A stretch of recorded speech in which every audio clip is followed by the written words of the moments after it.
Hello everyone, আপনারা দেখতেছেন good বাদাস YouTube channel. আমি হচ্ছে আসিফ। তো আজকে আমি ভিডিওর মাঝে আপনাদের সাথে যেটা শেয়ার করবো সেটা হচ্ছে আপনার ফেসবুকের ফেসবুক স্টোরি কেউ স্ক্রিনশট নিতে পারবে না, আবার স্ক্রিন রেকর্ডও করতে পারবে না। তো খুব চমৎকার হয়েছে হচ্ছে ভিডিওটা কিন্তু একটু স্কিপ করা যায় না, নয়তো কিন্তু বুঝতে পারবেন না। তো কোনো রকম অযথা কথা বাড়াচ্ছি না, চলে যাচ্ছি মূল ভিডিওতে। তো সর্বপ্রথম আপনাকে কী করতে হবে, ফেসবুক যে অ্যাপ্লিকেশনটা আছে তো সেটা ওপেন করতে হবে। তো ঠিক আছে, তো ফেসবুক অ্যাপ্লিকেশনটা ওপেন করার পর জাস্ট এখান থেকে আপনাকে যা করতে হবে, এই যে উপরে দেখেন থ্রি ডট অপশন আসবে আপনার বেলা, এই যে প্রোফাইলে, তো এখানে চাপ দিতে হবে। এখানে চাপ দেওয়ার পর নিচে একটু স্কেল করবেন গাইস, করার পর দেখবেন এখানে সেটিংস অ্যান্ড প্রাইভেসি নামে একটা অপশন পেয়ে যাবেন। তো সেটিংস অ্যান্ড প্রাইভেসি যে নামে অপশনটা আছে তো সেটা আপনি ওপেন করবেন।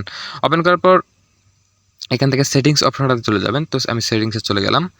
তো আমি যদি খুব সহজে একটু বুঝাই দিই বিষয়টা, তো সেটিংস অপশনটা ওপেন করার পর জাস্ট নিচে একটু স্কেল করবেন, করার পর দেখেন স্টোরেজ নামে একটা অপশন পেয়ে যাবেন, স্টোরি নামে একটা অপশন পেয়ে যাবেন। তো এটা আপনাকে ওপেন করতে হবে। হ্যাঁ, তো এটা আমি ওপেন করে ফেললাম। তো দেখেন এখান থেকে ওপেন হওয়ার পর জাস্ট উপরে একটা আপনাকে খেয়াল করতে হবে, এখান থেকে উপরে একটা আপনাকে খেয়াল করতে হবে।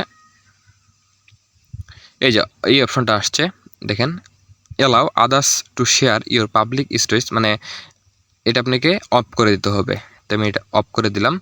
অফ করে দেওয়ার পর এখান থেকে তো দেখেন এই অপশনটা আপনাকে অফ করে দিতে হবে। হ্যাঁ, তো এই অপশনটা অফ করে দিলে আপনার কাজ শেষ।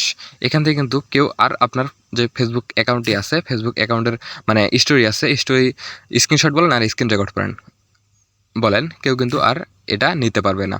তো আশা করছি ভিডিওটা আপনার উপকারে আসছে, আপনার ভালো লাগছে। ভালো লেগে থাকলে অবশ্যই কিন্তু আপনাকে ভিডিওটা একটা লাইক দিতে হবে গাইস। আর পেজ থেকে দেখে থাকলে অবশ্যই পেজটা ফলো করবেন, ইউটিউব থেকে দেখে থাকলে অবশ্যই চ্যানেলটি সাবস্ক্রাইব করে রাখবেন। তো দেখা হচ্ছে একটি অন্য ভিডিওতে। আপাতত আপনি ভালো থাকুন এবং ভালো রাখুন আপনার চারপাশ। আল্লাহ হাফেজ।